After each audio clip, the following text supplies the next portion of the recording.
Postcards from a Dying World, the podcast. For more than a decade, I've reviewed over 1,000 books that are mostly science fiction, horror, and bizarro.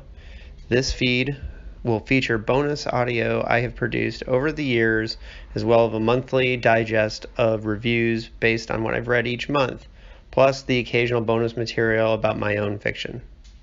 Thanks for listening. All right, joining me on Postcards from a Dying World, one of my favorite people in the publishing industry, my longtime editor and publisher, Rose O'Keefe of Eraserhead Press. But she has published so much. The amount of bizarro fiction that this woman has put out into the world is super awesome. I hate to start on a depressing topic, but I did want to put a shout out in this episode to a person from the Bizarro community that we lost in the last week, and that's Teresa Pollock. And I hate to start on a sad note, but she was so important to the community because she was one of the best and most vocal fans of the Bizarro movement. I only really knew Teresa through social media, as most of us did. But I know I just wanted to put that out there. But welcome, Rose. I'm sorry to do it on that note, but it's really great to have you here. Thanks, David. Yeah, no, I think that's really nice. I too would like to send my sympathies out to all the friends and family of Teresa. That was really heartbreaking news. I was, friends with her on social media as well, and she was actually the first person to ever send me personally fan mail. Like usually people send fan mail to the authors that I publish. And so that was really special to me. She sent me a handmade card and everything. And actually tomorrow in Portland, Constance Ann Fitzgerald has put together a memorial at Laurelhurst Park. So we're going to do that for her. Yeah, that's beautiful. Well, yeah. and I think that shows a level of awareness of the role that you play in this movement. And you said, yeah, normally it's the authors that get the letters, but I know your authors and the people that you've published know how much hard work you put in and have put into the community. Where did your love of reading and fiction start? Like, how did you fall in love with books and reading in general? Well, I remember the exact moment, David. So when I was in kindergarten, my friends and we had a carpool, so the moms would share the duty of taking the kids to school every day.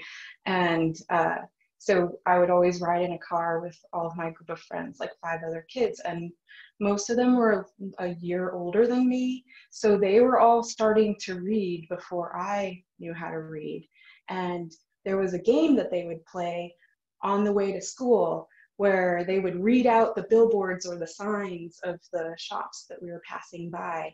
And I was so jealous of their ability to identify those words that I started memorizing what they were so that I could play the game too, because it was like whoever could read it first. So I would seem like I had read it, but it was really that I had memorized where they were, and I was calling them out before anyone else.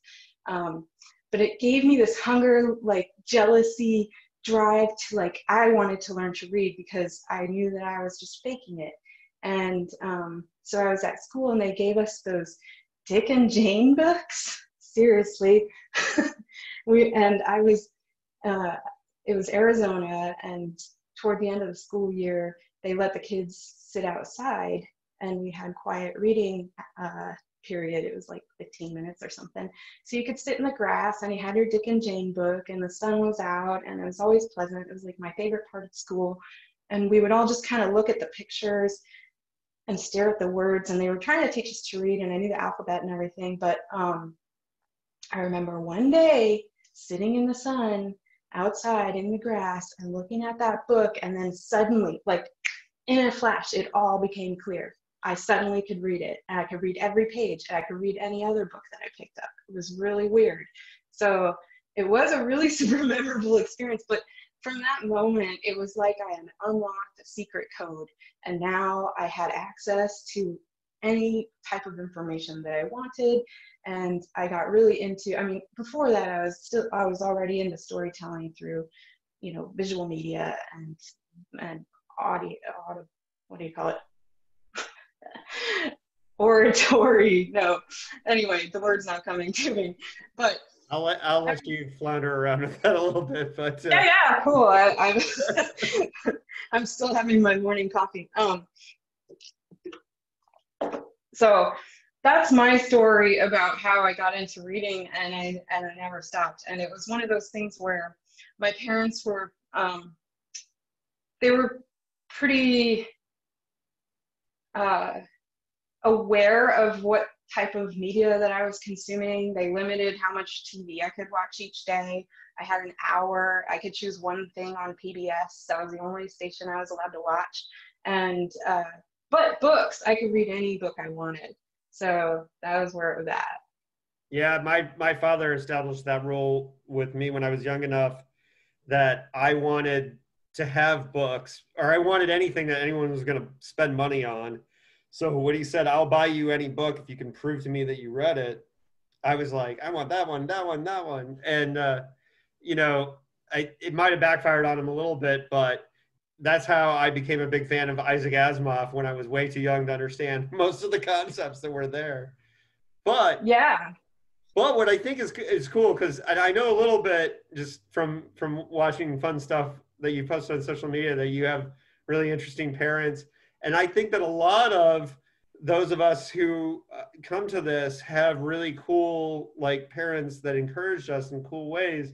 Um, you know, my father's a political scientist and really into ideas and reading, and so that's how it happened for me. But can you tell me a little bit about how, because you mentioned a little bit about your parents encouraging you, but maybe go a little deeper on that, because I think that's really interesting. For I'd be happy to, because I was just thinking about that. My parents were both elementary school education, you know, and they were both teachers. So they were really into being parents. And they, you know, when I was born, it was like they had prepared to have a child. I was like their big project, you know, so they were really into parenting. And they were also, uh, you know, kind of coming out of the hippie movement, and they were practicing transcendental meditation, and they were eating all natural foods, and we were vegetarians, and they taught me to meditate when I was 4.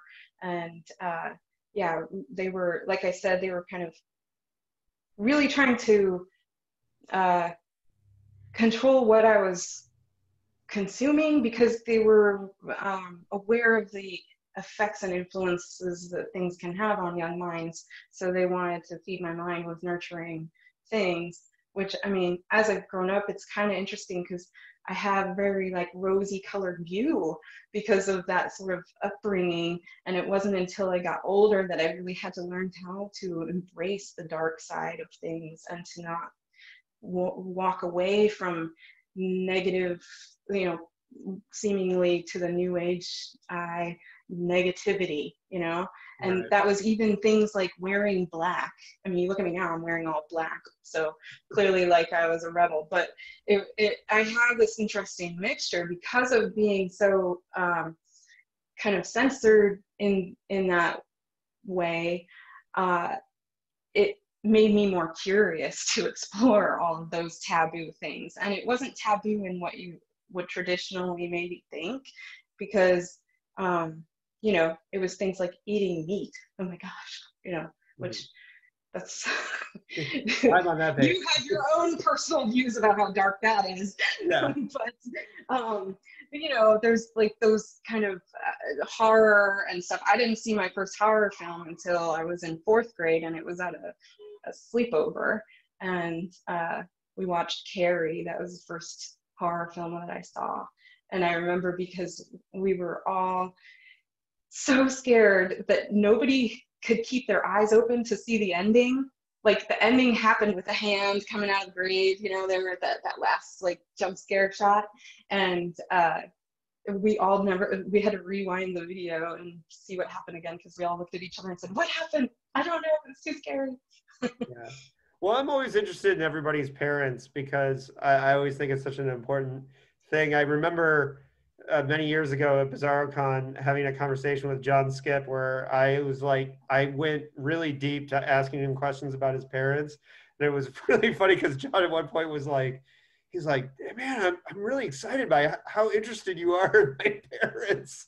And I, Oh, that's so cool. I do think that, understanding people's ancestors helps understand them. yeah, Um, yeah, my parents were super cool. yeah, I've just always found that I just know what an impact, my parents had on me. So I'm always when I'm around an artist or a writer or somebody who's really interesting, if they for whatever reason give a kernel and mention it, it's always a something that I'm always like, oh, that's interesting, and kind of go down that route. And I know your father is kind of walking the earth like Kane from Kung Fu at this point. Yeah, Really he's awesome. amazing. Just a world traveler. He lives all that he owns is what he keeps in his backpack, and he lives a pretty nomadic lifestyle, just exploring small towns around India and Mexico and Thailand and wherever he feels like going. Yeah, it's pretty I great. know whenever you post something about your dad, I always get excited to see what he's up to. It's because it's one of those things. It's so always so interesting. So keep those coming, in my opinion. But yeah, Thanks. so then Yeah. Well, the other thing about my parents is that they were both entrepreneurs. I mean, I come from a family of entrepreneurs, and they also were, real free thinkers, and they encouraged me to pursue whatever it was that I wanted to. They were teaching me values of kindness and of generosity and truthfulness and all of that, and that has served me well. That kind of my stepdad, he's an architect, and that also influenced me because I learned at a young age that someone, he would drive me around town and show me the buildings that he had designed, and it really struck me that everything that is existing, that's man-made, first started in someone's imagination, and that's how things happen. And that was so powerful and had such an impact on my young mind, because then I understood that power of creativity well, one thing to that I've always change the world, change the shape of the world. yeah, And I can see that too, people and do. how you do things because you've always done things in a really structured way. You always have a plan or a way that nothing's done haphazardly, and it's funny because when you put out books like The Haunted Vagina or whatever, like people might have this idea that it's like kind of like punk rock and but from the very beginning when I was publishing with you guys, it was like let's think about the title, let's think about this, let's think about how you're going to do this, and it wasn't it was always a structure, and I bet that influence of being around an architect probably had something to do with that, you know but yeah, I like to look at those things, but anyways, but yeah, so but then you got into like goth and those kinds of things growing up, and I'm sure that played a role in how you evolved too. I just wonder about the teenage Rose and how that led to to doing Eraserhead. Oh, yeah. Well, I'd say that the most obvious correlation is that when I was in high school, um, I was really into writing poetry especially. I won the poetry contest at the school district 3 out of the 4 years that I was there. I was I loved that there was a literary magazine at my school, but they decided this in my junior year, the school district cut the funding for the literary magazine, so it was no longer. And so what I did, I asked the school if I could make the literary magazine an independent study project, because there was an elective called independent study. So you could take that elective instead of like PE or art or something, and then you could choose your own independent study path. So I asked if I could do the literary magazine as my independent study, and they thought that was a cool idea. So I chose that project and did it my junior year and edited it and published it, found a way to like raise the funds to get it printed. And then I distributed it to the whole school district. And the school was so impressed that then they brought the project back because they realized that students were still interested and that it was something that was valuable. So that was kind of my first taste of what it was like to be a publisher, I guess. You know, having that vision and then figuring out a way to put it together and get it out there to people. And yeah, I was involved in all of the various types of alternative scenes of punks and weirdos and goths and hippies and, you know, all of that. And I was also a really studious person, so I didn't party at all in high school. I was totally straight edge. I, you know, got straight A's. I graduated 4th in my class and went to Smith College after that. You know, like I was a pretty serious person. So yeah, the things that I would get in trouble for, I ditched PE once so that I could work on my AP history report in the library. And they caught me in the library and sent me to the principal. And I looked at the principal and was like, are you seriously going to tell me that going to PE today was more important than studying history? Like, and he just laughed at me. He's like, don't do it again. Well, yeah, that kind of, all that makes a lot of sense, seeing the ingredients that are under the surface. I also, along with the parents, the other thing is the community that you grow up in. Bloomington, Indiana, my hometown, is a huge part of my DNA. And like how I turned out to be the person that I am. And you grew up in Arizona, which I don't know a lot about Arizona, so I don't know how much, but I'm sure the heat forges everyone there to a certain degree. Oh, I love that metaphor. Sure, hell yes, it did. That place is hot as fuck. I can curse, right? Yeah. So it's hot, and I hated it there, especially as a goth that wanted to wear all black and like never show my legs, wear fishnet stockings and like, you know, full makeup and everything. I would just melt in the summertime. But yeah, I stayed inside a lot and read books. No, I think that the biggest influence, what? That probably did add to it, staying inside yeah. reading a lot. Yeah. But the biggest contribution I think or influence that growing up in Phoenix, Arizona had on me was there was a real, it was, okay, first off, it's the desert, obviously, but it's this really unnatural terraformed place that I saw being constructed as I was growing up. So, you know, the town I lived in when I was 21 didn't even really exist when I was 2. And it just kind of, there's this massive sprawl that keeps happening and the desert that can't support it. It's really bad. But the culture there is just so focused on sports and old people. And that's about all I could find. So there was this like real sense of camaraderie. Anytime you saw someone that had an interesting tattoo or like a weird colored hair, or, you know, if they had some piercing, you were like, oh my gosh, there's my people. And you felt totally comfortable just talking to any stranger that exhibited any sign of being different from like the average person in Arizona. And also all of us shared this like kind of yearning to escape that place. So as soon as I could leave, I did.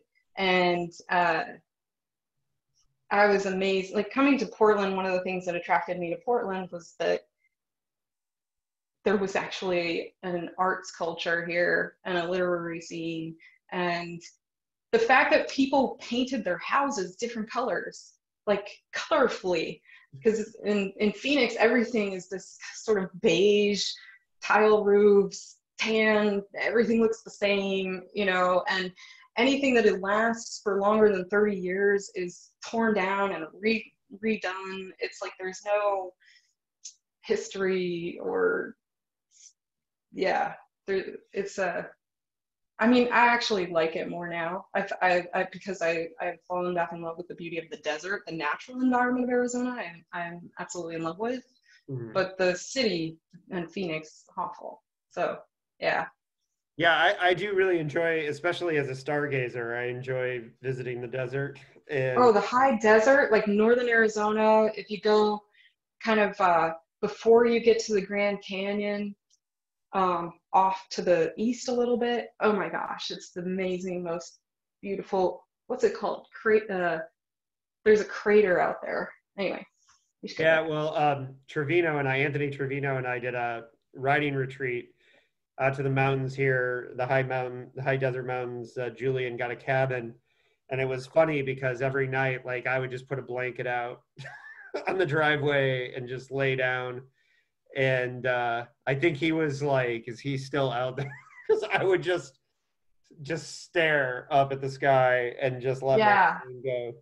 And that was something I used to do actually. Like whenever I felt too oppressed by the city, I would just drive out to the desert. My friend had a truck, and we'd throw a mattress in the back of her truck bed, and then we'd drive I up to love that. the high desert and just lay out there under the stars. It was awesome. So I completely relate.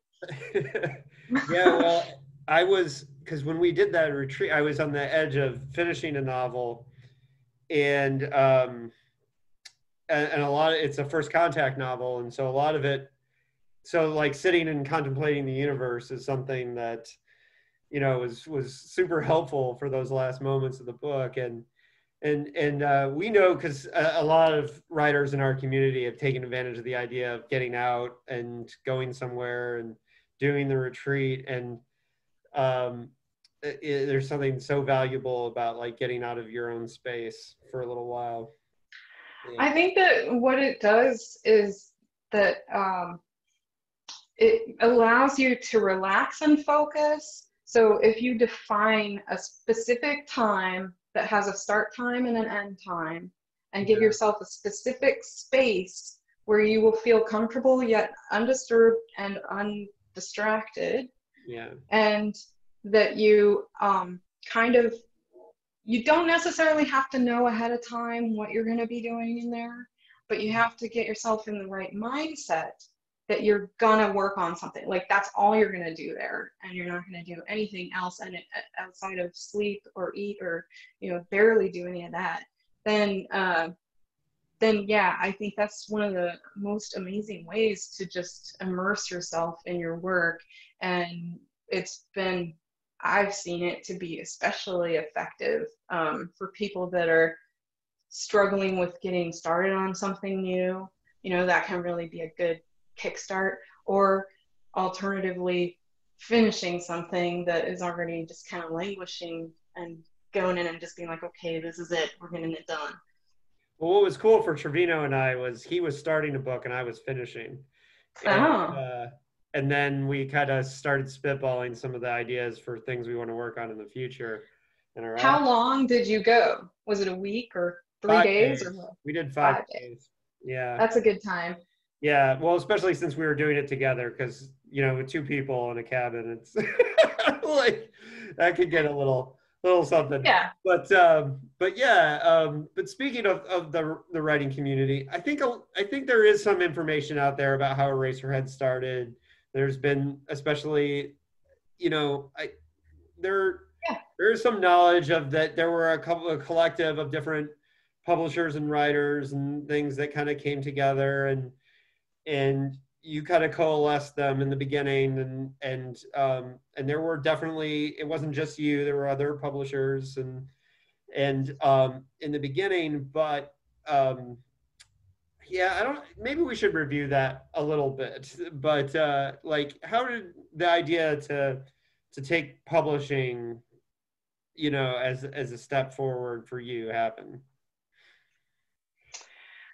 So yeah, I got involved after Eraserhead Press was already going, but it was in its early stages. So it started in 1999.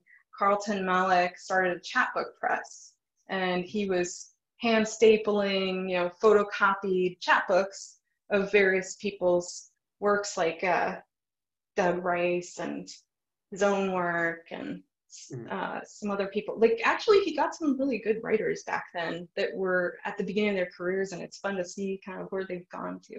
But and he would design the covers. It was just kind of like a little passion project to get work out there, and it was back in that kind of late 90s punk era where, you know, the internet was in existence, but things were still sent through the mail. So you had a website and it'd be like, send me $3 money order and I'll send you a chapbook, that kind of thing. And then there was in 2000, six writers came together. Carlton was one of them, and they formed the Eraserhead Press Collective. So that was kind of, there was the chapbook years, then there was the collective. And the idea there was that it was 6 authors. They were going to publish 6 books. Each book would be edited by all the other 5. And then they would publish them on sort of an umbrella platform called Eraserhead Press. And they would share all the profits. So the person that wrote the book would get 50%. And then all the other people involved got their 10%. And then the concept was that they would all help promote each other, and they would help, you know, they had helped edit it, and it was kind of like they were all invested in all those 6 projects. And then the concept would be passed along to kind of the next wave of 6 that wanted to do it. And that's how it was conceived. The execution of it, 6 books were released. Carlton ended up doing the bulk of the actual like designing and doing that stuff. So he kind of felt like, I guess everybody kind of felt like he was the publisher, even though that wasn't really what he had felt like he was. Well, I think it's important to note here too that what Eraserhead was doing at this point is that, and we now know clearly there was an audience, but these were writers and storytellers and stories that would never have found a home. Oh yeah, yeah. And, right. I mean, it was Satanberger. It was Kafka Effect by D. Harlan Wilson. It was a few others, and yeah, they were things that were falling outside of any traditional publishing format or forum, even small presses. You know, nobody was touching this kind of work at that time, and so that's the heart of DIY and why that stuff happens. Yeah, it's like you want to see something exist in the world, so you make it happen, you know. And that's why I kind of connected with that whole group of people too, because that's the spirit that I come from. So I was seeing what they were doing, and I really liked you know, what was happening there, what the books were, the energy behind it, the concept of the collective appealed to me. All of that was great.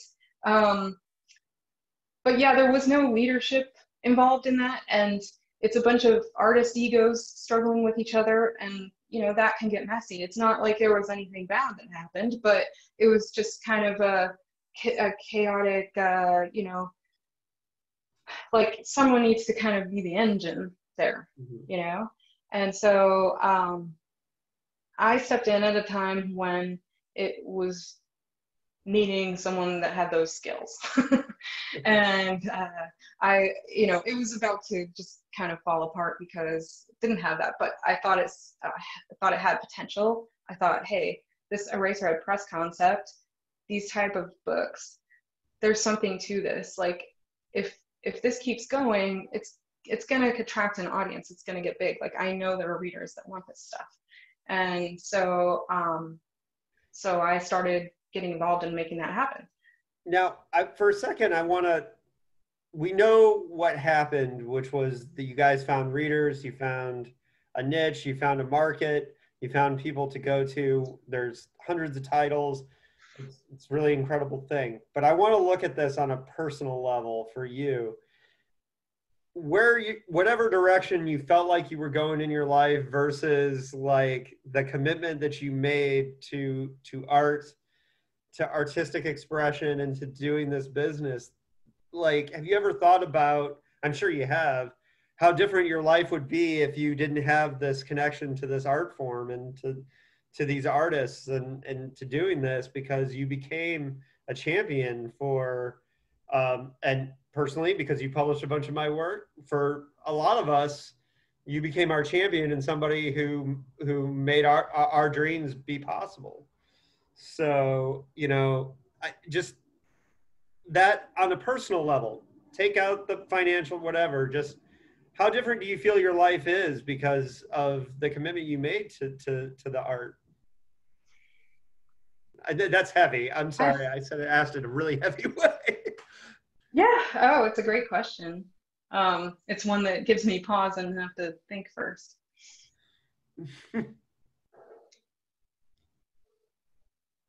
For me, artistic expression is an essential part of life. And going the traditional route, which I did do, and I had a corporate job, and I was trying to pretend to be the type of person that everybody wanted me to be in that world, and had to conceal the parts of myself, my personality that were too weird for that sort of corporate structure, and to I didn't feel a lot of I felt a lot of creative freedom in whatever job I took on because that's just my personality. So even if it was the most mundane task, like I had so many different temp jobs and things. There was one where all I did for 2 weeks was stand in front of a photocopier, remove paper clips from stacks of paper, photocopy them, put the paper clips aside, and then walk those to somebody. Like that's all I did for 8 hours a day for 2 weeks, which was really fucking boring. But I like made these origami little boxes for putting the paper clips in, and I like came up with a fancy system for organizing everything, and I like redid the file system for them. And so, you know, I'm always somebody that's trying to kind of make whatever I do interesting. But it was soul sucking to not feel like that had really any impact, and it was dissatisfying on a spiritual level to not be doing the type of work that I really cared about or be able to express who I actually was.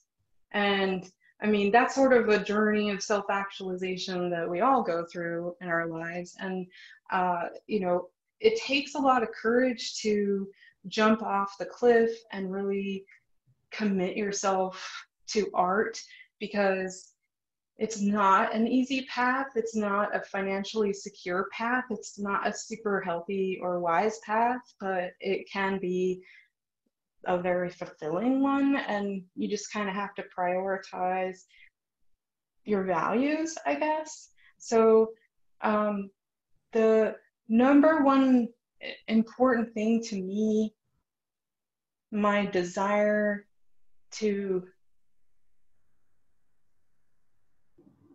okay, maybe it's because I'm named Rose, but I always think of the flower metaphor when it comes to how I want to be in the world, as far as like blossoming fully, you know, being connected through my roots to a whole network of other things that are also blossoming, and you know, just a beautiful array of nature. Now I'm going off into weird territory.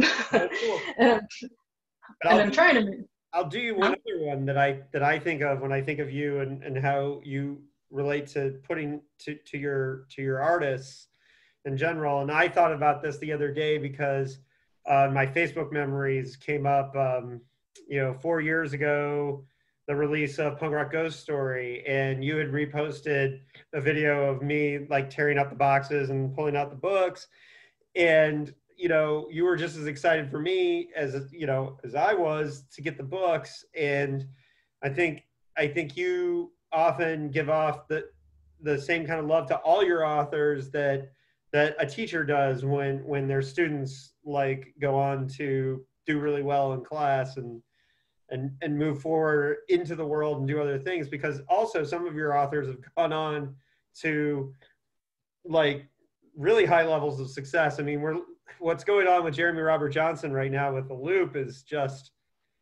amazing, and I can't be more excited for the guy. Me You know, too. yeah, I know, because this community, nobody feels jealousy, nobody's mad. Like we're all like rooting, and like every time I see another like amazing review, or like I literally like pump my fist when I see it, because I'm just so excited for a guy who works so freaking hard on his art form. And I think that comes into the community and how everybody has like supported each other and looked out for each other. And so once Eraserhead got going and got moving, like you guys have put out an extreme amount of work over the years. That's been a lot Yeah, of work. Can you talk to? over 400 titles. There's 384 of them currently in print. And I was just reflecting on that the other day. I work with 110 different writers right now. And so it's sort of crazy because a few months ago I was feeling very overwhelmed. Just how the world is right now, so it's easy to get down, and I was also I've been going through some transitions internally at my company, and uh, trying to sort out new ways of doing things and better ways of communicating and all of that. So it's like really interesting now being 20 years into my career and trying to sort of reinvent things while they are while still maintaining, while still moving forward. Like it's always been that way. I mean, I've always been someone that's kind of learning as I go and trying out different things. But now what I've found is that I have like a 20-year trail of that stuff, and it's kind of like looking at everyone and going, oh, I need to get everyone back on the same page, because I think I've done a little bit, it's hard to keep up with where I'm at now. And I haven't been doing the most excellent job of reaching out and finding ways to bring people along a journey with me. And I that's just where my head is at. That's my self-reflection. I feel like back to like this idea of how I relate to my authors, and the flower idea and everything. Another thing is that I've been really thinking about the garden that I am tending. And if I think about my publishing company as a garden with all of these beautiful flowers, and everybody is unique and everything has its own special place in that garden, even the weeds, it's like, how can I now curate better pathways to guide people through and feature each element in its most wonderful way, and connect those pathways, and make people feel comfortable and enjoy everything. So that's kind of what I'm thinking now about how I would like to relate to people. Well, and I just listened to this really cool interview with Ian Mackay of Fugazi, and he's been doing Discord Records since the early '80s, and still owns the house that he's run Discord out of since like the '80s. Mm. And he was talking about how just the concept of a record had changed so much since they started making records, because physical media doesn't exist anymore, and how he had to like reframe his brain to not think of A side and B side and first. Yeah, I'm going through something similar in publishing too. Yeah. I mean, I've seen so many things change. Like I said, it started out with chapbooks. Then we were some of the pioneers of using print-on-demand technology, which everybody's using print-on-demand technology now. Even the big five are printing their backlists through POD. So it was, discovering that new way of printing, and then ebooks. I mean, ebooks existed in 99, but they were like PDFs or not even PDFs. I think there was this other format that only, it didn't really catch on. Not the same. And no, so now we've got ebooks, which it's funny because some people are like, why isn't more stuff on ebook? And I'm like, because they were things I published before ebooks existed, and I'm still catching up, you know. Right. But yeah, there's that, and then but my current thing is social media and the landscape of how people receive information and how they engage with creatives, and learning more about that, because I feel like I initially was really embracing of that, and then I kind of found my comfort zone, and then I sort of stagnated, and so I'm really trying to, I don't know, like Facebook and Twitter and everything in our political climate is just so torturous to try to interact with right now. Yeah. Yeah, but I'm trying my best, because I believe that, and you'll understand this as a fellow punk, no one gives a shit, you know, no one gives a shit. Yeah. But it's our job to make them give a shit. And you know, just like we were saying before, that DIY attitude, it's like if you see something you want in the world, you make it happen, you know? You got to be the change you want to see in the world, like Gandhi said. And I think that that's the most important sentiment to remember right now. I mean, to get political for a minute, like, that's why we all need to go vote. But there's all sorts of ways that you can make a difference in this world. And I think that, I know, because I'm friends with so many artists and creative people and writers, everyone is struggling right now. Everyone is suffering. There's a lot of mental health issues. It's really hard to remember your purpose. It's hard to get yourself to, you know, get going. Some people approach it differently. I mean, some people, like, there's a battle of mindsets, you know, and any artist understands this. You have to battle your own mind, and you have to make sure that you remain committed to your purpose, because that's super important right now. And that's that's the message I want to say today. Yeah. Like, well, everybody remember to keep creating art. That's how we're going to make a difference. Well, and it's funny because, like, this started for me in doing a podcast was originally just doing Dickheads. And then when I was doing Dickheads, I started doing more interviews. And I realized that I was learning so much by just doing the process of the interviews. And if other people got anything out of listening to them, that's great. But I'm learning a lot, so I like doing them. And then what I decided when I broke away to do my own was, if there's an author I want to talk to about their book, if there's a person, and I just recently interviewed a friend of mine who sang for our local hardcore band, and he went on to be a war correspondent and cover war zones. And I was like, well, that's different from my format, but I want to talk to him and I want to get his point of view, and I think other people would get something from it. And these are why I'm choosing these things. And when you look at when you were talking about purpose, I think it's so valuable for us to have conversations about why we're doing things and our purpose, and, you know, to really reflect on those things, to not just do them, but to do them with purpose, because any little thing, you never know what could be the one thing. Like, for example, one of my favorite sayings about writing is an Oliver Stone saying, where he said, the most important equation in writing is ass plus chair equals writing. And I say it to myself all the time. And well, I'm still talking.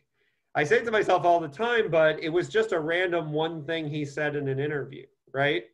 Just random one thing.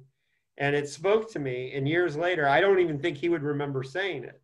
But it's a thing that, you know, and Stephen Graham Jones recently said, you know, that he had a similar thing like that too, you know, where he was like, he has one of his favorite pieces of writing advice came from like a random thing that Elmore Leonard said in a conversation. And so I think it's important to have these conversations and give people an opportunity to listen and share your experience. So speaking of that, 400 titles. Um, we've gotten into the background. Can you tell me some things about some books that you've been working on recently that, or even some back catalog things? I noticed recently you set up a page for Bookshop. That's Yeah, a really important thing, that page for Bookshop. Can you tell me about that? sure.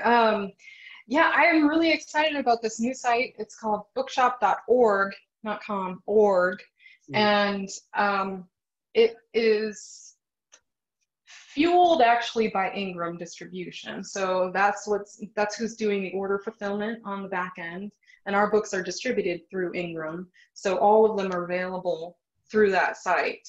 But the site is constructed to be an alternative to Amazon, and it's 75% of their profits are given to bookstores. Mm. And so you can either choose which bookstore you want by selecting the shop for the local store in your area, because people can get affiliate shops. So that's how these bookstores are connected. It's not like, I mean, a lot of them you can put it on your own website too. So if you go to your bookstore's website, it might be connected to Bookshop, but you can go directly to bookshop.org and find your store on there.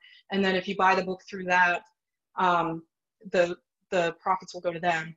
And then if you buy it through my store, similarly, the profits will be donated to bookstores, and I'll also get, like, you know, the authors and I will get a little extra on there because we're also an affiliate.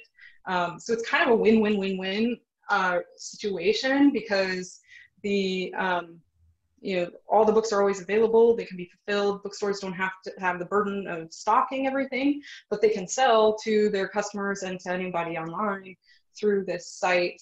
And it started in January in the US, and I think they're going to launch a similar site in the UK in November. But I just recently set up an Eraserhead Press shop on there, and I'm still loading in all of our titles. But what I really like about it is that you can curate lists. So I started putting things in categories, so that you'll right now see a list for new releases. You'll see a list for people who are just getting into bizarre fiction.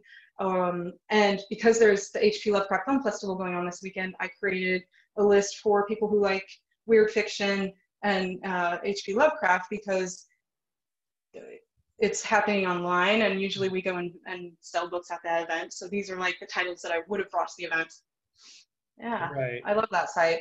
I did a similar one for Amazon. So, I mean, there's still the books are still on Amazon too. But this bookshop site is exciting because right now the independent bookstores are really struggling, and they can use any help they can get.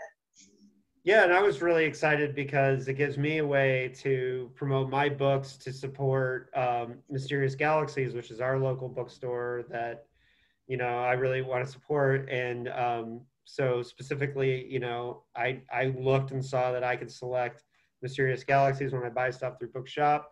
Um, for example, this Norman Spinrad book, Psalm of the Gun, that I just bought through bookshop.org like a month or two ago. And I was able to just click on Mysterious Galaxies, and there you go. And Cool. which is funny too, because I gave Rob, my friend that works there, a hard time because I was like, now I'm finding books I couldn't find. And Yeah. not that they don't have a great selection, they do. It's a great bookstore, and I miss browsing there. And the last event I went to was Sylvia Maria Garcia. She did a signing there, and it was the day that the NBA shut down. So it was like literally the last thing before the epidemic Wow. was a Well, Sylvia Maria Garcia signing at Mysterious Galaxies. And I remember we were halfway through that reading, and so I heard somebody behind me like say on their phone, like, "Oh shit, the NBA canceled their season," and oh, like that's how close to COVID it was. But wow. yeah, and so it's cool to be able to support the local bookstores, and people can select, you know, bookstores that if they hear about bookstores in other cities that they want to support too, that you can do that as well. I know. Yeah. Or if you don't think of any specific one. It just goes into a pool of money that's then divvied up to all the people who participate. Yeah, bookshop.org is great. I love it. I'm so glad our titles are on there. That's really incredible. And looking forward to being able to use that link instead of Amazon all the time. When Good. I'm happy to hear that you were pleased to see that. Yeah, that's one of the exciting new improvements that I've been making. And I'm working on a newsletter for authors right now, because I want to start sending them a newsletter. And I have a bunch of cool things that I'm going to tell people about. Another thing is I rented a new office space. That's where I am now. It's not decorated yet, but it's really great to have an office again. You remember my old office, but then I got rid of it when I broke my ankle in 2017 to, you know, I couldn't walk and wanted to save money. So I ditched the office to do that, but then I never got it back until this year. For the last 3 years, I have been working out of public libraries, which has been great. I love it. There's two in particular in town that have been super comfortable for me. I'm able to find a spot every day. It's like free internet. All the, you know, libraries are wonderful, especially when you're a book publisher, because I'm so inspired. I mean, when I'm designing a book, I have endless resources in front of me, so I can just randomly pick books off the shelf and check out their designs if I want tips on fonts or whatnot, you know. And also one of my habits was that I would go each day, and the first thing I would do would just randomly walk the shelves and grab like 3 or 4 books that jumped out at me. I don't know, I had no logic to it. It was just like intuition, and I would sit down with them and kind of page through them and see what sort of information the world had for me that day. So I'm really sad that the libraries aren't open right now for me to be doing that. And that's when I made the decision to rent a new space, because I really can't work from home. It's just not, it's too distracting for me. So. Yeah, I tried that when I wrote a novella a couple of years ago that it takes place in the San Diego Public Library, so I wrote it there. And just as an experiment, I'm not sure I'm happy with the the finished book, but I had a lot of fun writing it, and it was really interesting writing the book in the building where a bulk of the action took place. And so I had the experience of working in the library, and there was definitely pluses and minuses to that. Well, it really depended on what library I went to, you know. Some of them were better than others. But like there was one in a smaller town where it wasn't very busy, and the librarians became like my coworkers, you know? Like we made friends, and I'd say hello, we like chit chat over a cup of coffee, like catch up about like new releases and stuff like that. I don't know how to display books. We'd get nerdy about stuff. So I kind of miss that. You would love the San Diego Downtown Library is 9 stories and has a sky deck. And a rare book, and I would always work on the 9th floor in the rare books room. And, yeah, that's really cool. Yeah, it was very cool. But the other library that I loved was at a liberal arts college here in town, and I'm not even going to announce where it is because it's so super special that I don't want anyone else to know you can go work there without being a student. I'm guessing I know which one, but I'll let you keep the secret.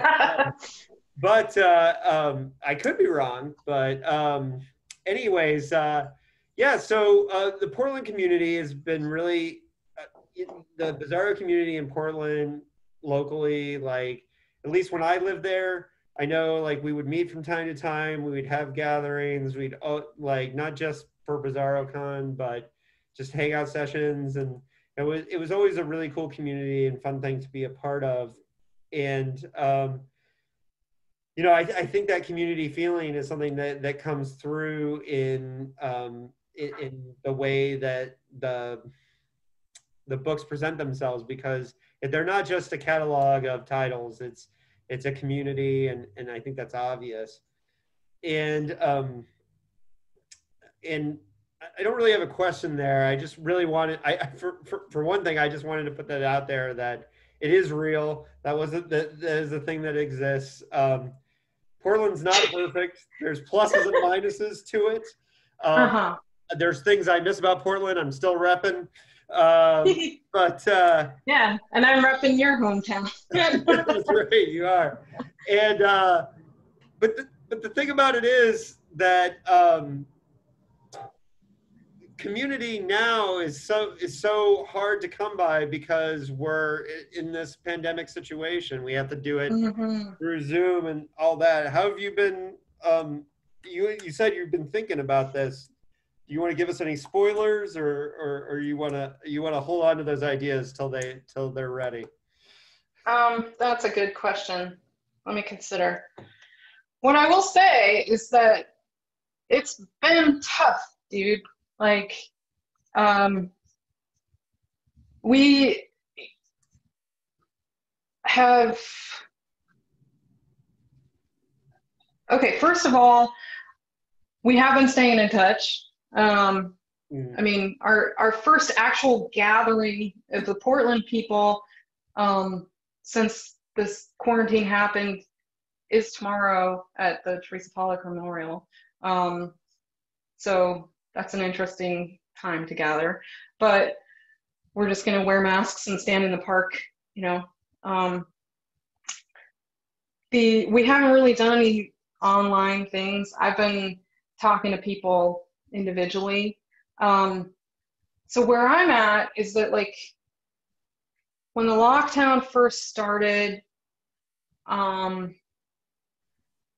really went internal and focused on my domestic life. Like, am I going to be able to pay my bills if shit goes crazy in the next few months? You know, I'm not going to be able to go shopping. So how am I going to organize my menu? Which things are, you know, I started focusing on home projects. I reorganized my pantry. I like did some home fix it up things and it was like I couldn't even wrap my head around publishing. I was actually planning BizarroCon like the weekend, but I was about to announce dates. I mean, actually, there was a few people that heard the dates because I'm like, hey, does this work? Does this work? And then I was like about to sign the contract with Edgefield. It was for November dates. And I'm like, I just didn't feel it. And this was before they had actually canceled things, you know, like before the NBA, before all that. And I wasn't sure, there wasn't any like real guidance there either. So I just had this gut feeling that I better not try to push it. And so we didn't plan a BizarroCon for this November. But I mean, my full intention is to get it back into the fall, because the last time we had one was in January, and that was the most bizarro con ever. But like now is the time for taking care of our families and for taking care of ourselves and for taking care of our mental health and all of that. And there was a part of me that was feeling kind of guilty that I wasn't available to people. I mean, I really did withdraw a bit in that time, but I think everybody understood because everybody else was kind of doing the same thing. So it's only my own guilt because I'm such a social organizer, you know? And so I haven't really been there for people. I am still here for you, but you know, I'm going through my own thing too. And it was really in July that it started really getting to me. And I had forgotten how to socialize. Like I was feeling social anxiety, which is not me. I'm a very extroverted, friendly person that has no problem talking to people, but I couldn't do it. I like couldn't even write an email because I was like thinking everybody hated me. I mean, it was just this weird psychosis, right? And so I started reaching out to some close friends, and then I realized, like, oh yeah, nobody hates me, you know. And then it's like, like I was like, they're not talking to me, they don't like me, you know, that stupid thing. And then I'm like, wait, you're not talking to them, just give them a call. So I did that, and then I reached out to some people I respect in the industry because I was paying attention to industry news and obsessing over sales and really worried about, you know, the future of our economy. And I'm self-employed and I make my living completely off of publishing books. So, I mean, this is like real fucking big deal to me. And but it was all cool because I just focus on coming up with a plan. It really made me think seriously in ways that I needed to. And also, I had to really dig deep because, like I was saying before, you got to get in touch with your purpose to make it through this kind of time. So where I'm at now is really, I'm more in love with my job right now than I have been in like a decade. And things are doing really well. Our sales have actually increased, which I don't know if that's just due to people staying at home and reading. And if you are, thank you, or what. But it is inspiring to see things kind of get a little bit of a boost.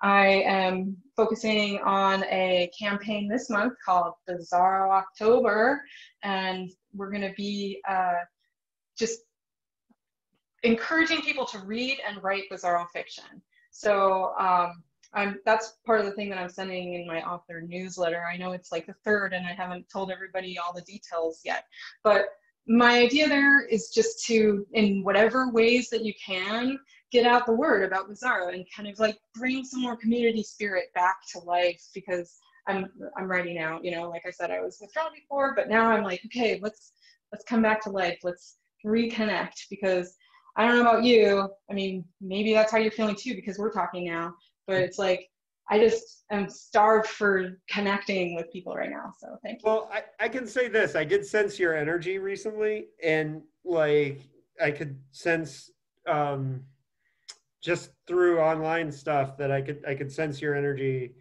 feeling really positive and moving forward. And it's funny because you know, it can be any kind of, you know, the pandemic had I happened to just start a novel that I knew was going to be my longest novel ever right before it started, right? And so I was so focused on the book that the first, like, I wrote 40,000 words in the first 2 weeks of the pandemic, and I was just like, oh, can't go out? Okay, I'm flying. And because this is my first attempt at a kind of mainstream hard sci-fi novel. And it was funny because even though it has nothing to do with viruses or pandemics, it was greatly affected by the times that we were in.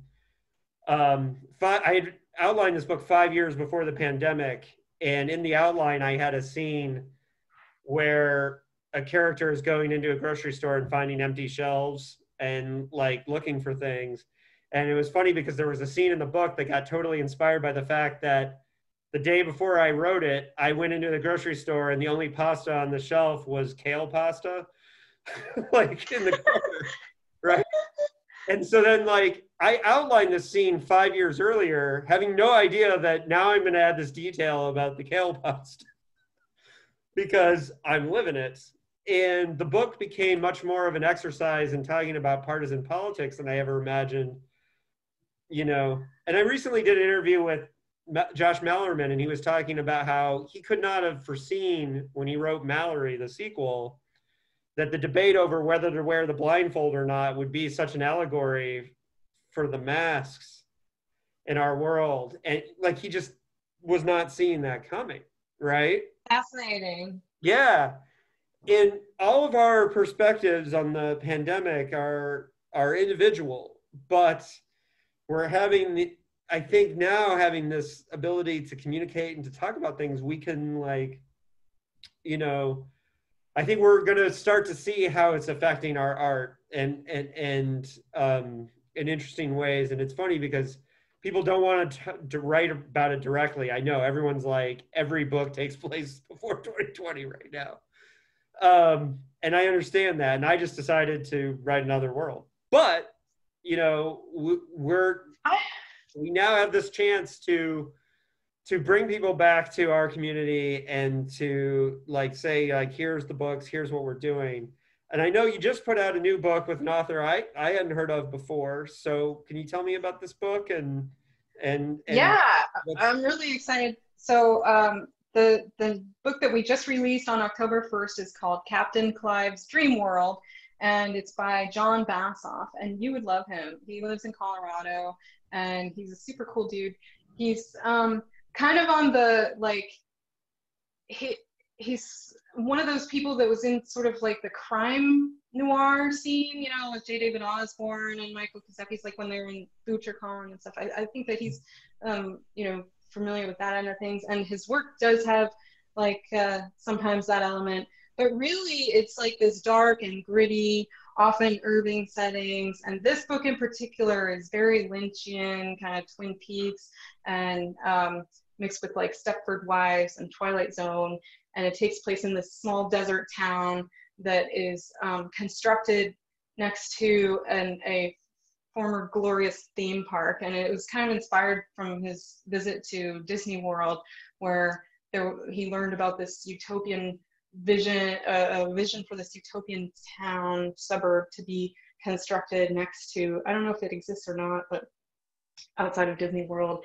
And it's like this company town, that's all like Disney World-ish, but in real life town. And it's about this deputy that moves there and is he's confronted with the townspeople that are really not as you expect them to be. It seems like nobody ever sleeps. There's something creepy going on. Girls keep going missing. Nobody will help him figure out what's happening. And it has a lot of like magical realist elements, like the witches from Macbeth appear in it. And there's just strange, bizarre stuff happening. And John is such an excellent writer. I mean, the instant you start reading his work, you will trust his voice and know what a good storyteller he is, and can just relax, and it's just fun ride. So it also has a lot of, as you were mentioning about like how we couldn't have predicted the political climate now, or some of the things that we're facing in the pandemic. I mean, the dystopian elements of this world are such an allegory for the political climate of what's happening in America right now, and like greed and consumerism and corruption and all of those topics are really a part of the theme of this work. So I think it's an excellent book. I totally recommend it to pretty much everyone. You don't even have to be a like diehard Bizarro fan. It's great for science fiction readers. It's great for horror. Absolutely perfect read for October. Awesome. It sounds great. And sounds like one our Dickheads listeners would probably enjoy as well. Yeah. Yeah. Did this come in the submissions process to you, or like that? Yeah, so I published another book by John Bassoff last year called The Drive-Through Crematorium, which is a fun one too. And he submitted to me in 2018, I think, was it? And it was just one of the ones that came through. I can't remember what it was that I think it was the title that captured my attention, The Drive-Through Crematorium. And then I looked into him. He had already written something like 6 other books. So, he had good experience under his belt. I knew I could tell he knew what he was doing as a writer.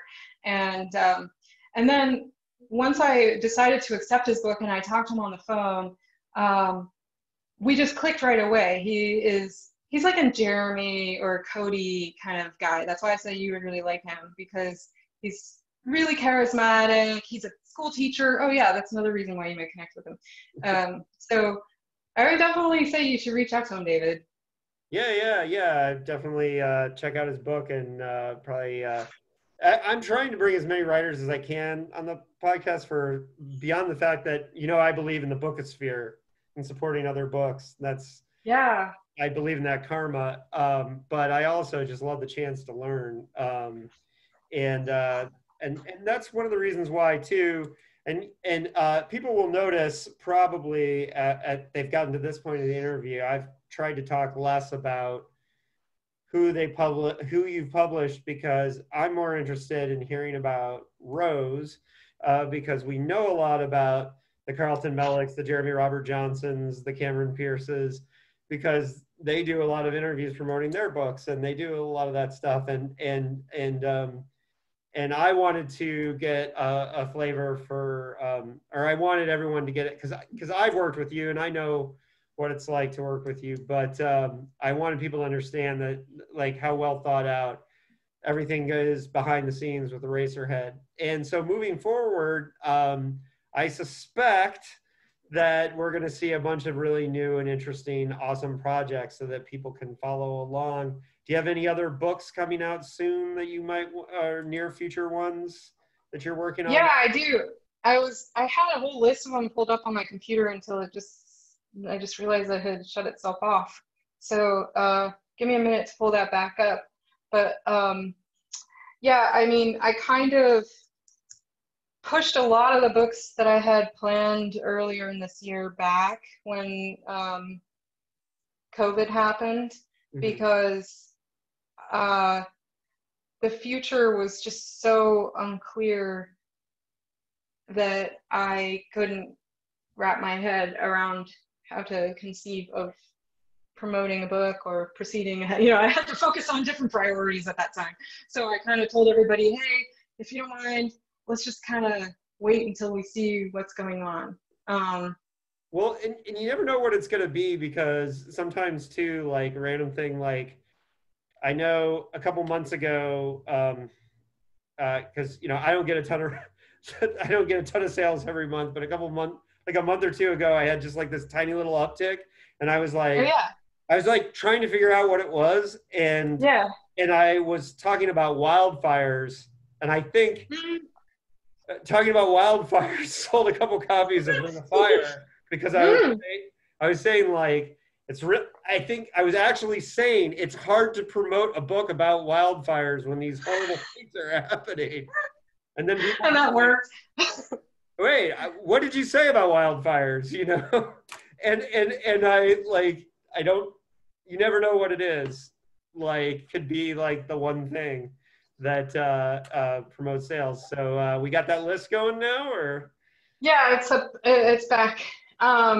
So first off, I guess I'll take this opportunity to mention a few books that people might have missed that have just recently come out, and those would be Human Fish by Benjamin Devos, and his book is one of the ones on the New Bizarre Author series this year. And I know people always love hearing about the New Bizarre Author series, which is our imprint for promoting, you know, work by newer bizarre writers. And so his book is an awesome twist on the mermaid narrative. It's a dark, bizarro adventure of drug trafficking, interspecies romance, and the ghosts of our past that come back to haunt us. And then Snuggle Club by Carlton Malik III came out this year. It's a ridiculous cosmic horror story about a guy who, you know, he's recently widowed and he's seeking comfort, and he decides to experiment by going to one of these snuggle clubs where people just cuddle each other, and it's very awkward and it gets really weird and dark. And then there's Hell of Death by Vince Cramer, which is a subversive bizarro comedy about a group of teenagers who journey through the circles of hell. And it's very wacky. Like, Vince has a very peculiar sense of humor. So if you're, yes, you know, if you read the back cover description and you think it's funny, that's books for you. If you don't, then stay far away from it.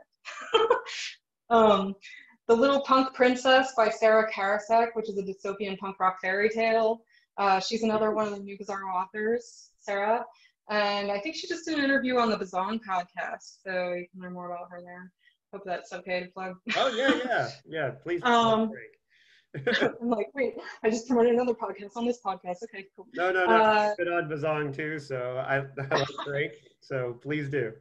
The Bad Box by Carlton Malik is a YA bizarro horror about a kid who it's about fifth graders, and their teacher has a good box and a bad box, and if you however you do on your tests at school or however you behave, you're rewarded by being able to stick your hand in the good box and receive some kind of wonderful magical award, like the ability to shoot rainbows out of your eyes or learn Japanese instantly or something cool like that. And then if you do poorly, you have to stick your hand in the bad box and you end up with something like crickets in your bloodstream, or worms for arms, and so it's really bad. And it's actually a story about classism, about the struggle of overcoming oppression, you know, because what's happening is the people that get the bad box are held down by the bad box and they can't succeed. And so there's this whole allegory going on there, but it's really a sweet YA story. And then there's Captain Clive's Dream World, which I just mentioned, by John Bassoff. Snap, Crackle, Fuck You by Simon Orey, who is another new writer, but you might be familiar with him because we've known him for years. He works for Starburns Media. He works on Rick and Morty. He runs a comic book imprint through Starburns and is a movie producer. So he's a really cool guy, and his book is hilarious. It's also about a theme park, but this one is where the park mascots are actually genetically mutated to become, so like instead of Mickey Mouse being in a costume, it would be, you know, he's had cosmetic surgery to look like big mouse ears and stuff. Only this isn't Disneyland, it's Cereal Land. So all of the mascots are based around cereal, like the Toucan Sam and the Snap Crackle Pop people and stuff like that. His Dirty Portal, because I always get that one wrong, oh my gosh, I'm sorry. His Dirty Little Portal by Luke Condor is another New Bizarro author series book where it takes place in a world where the only emotion that people can experience is sadness. And it's about a guy who discovers a portal to another dimension in the bottom of his coffee cup one day. And he can travel to an alternate dimension where he's a happy version of himself. And he kind of becomes addicted to that experience. And then there's coming up also Echo by John Urbancek. And that one is a magical surreal story about a man who steps through a mirror into another universe. It's a love story. There's Widow of the Amputation by Robert Duffy, who Robert Duffy is another one that you should definitely check out. I don't know if you've heard of him yet, but he's a college professor at school in Northern California, in which one right now. And he's a Clarion West grad. He's a really amazing science fictional horror bizarro writer, and his book, The Widow of the Amputation, is a collection of novellas, and they're all, each one is about a crime, and they're all weird. He wrote a series of articles recently on Salon.com that if you haven't read them, you might have check out about QAnon. He has a friend that kind of went into that direction with QAnon book, and got him interested in learning more about what that is. And so he did a whole series of articles on it. So those are like the ones on Eraserhead Press. I mean, I also have books coming on Deadite, but I don't know if I want to go down the whole list or where we're at with this. Give us some titles, but okay. I do need to wrap things up here a little bit because I'm recording a Dickheads episode in 25 minutes. So. All right. Okay. Can you hear me again? I heard you. It just was a little quieter. Give us the Deadite titles, and then and we'll wrap things up. Okay. So on Deadite, the main titles that I want to bring to your attention are Shapeshifter by J.F. Gonzalez, that we're going to be reprinting. Ooh. The Killings by J.F. Gonzalez and Ralph James White. That one is a really important story to read now. Suburban Gothic by Brian Keene and Brian Smith. That's coming up. And Murder Girls by Christine Morgan. And Gush, Tales of Vaginal Horror by Gina Rinaldi. Whoa. And then, yeah, that one's exciting. And And then the last title I'll tell you about is called Burn the Motherfucker Down. And that one is an anthology that we're putting together for charity to benefit the NAACP Legal Defense Fund and the Equal Rights Initiative. And it's being edited by Wrath James White and Andre Duza. And it's going to be extreme horror stories about police brutality and systemic racism. Wow, that sounds amazing. That sounds really cool.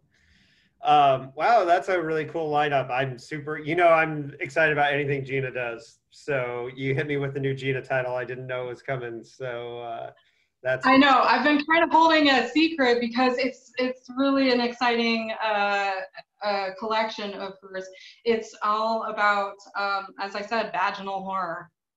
Oh wow, wow, yeah, yeah. When she wants to go dark, I'm still recovering a little bit from Mother Puncher all these years later.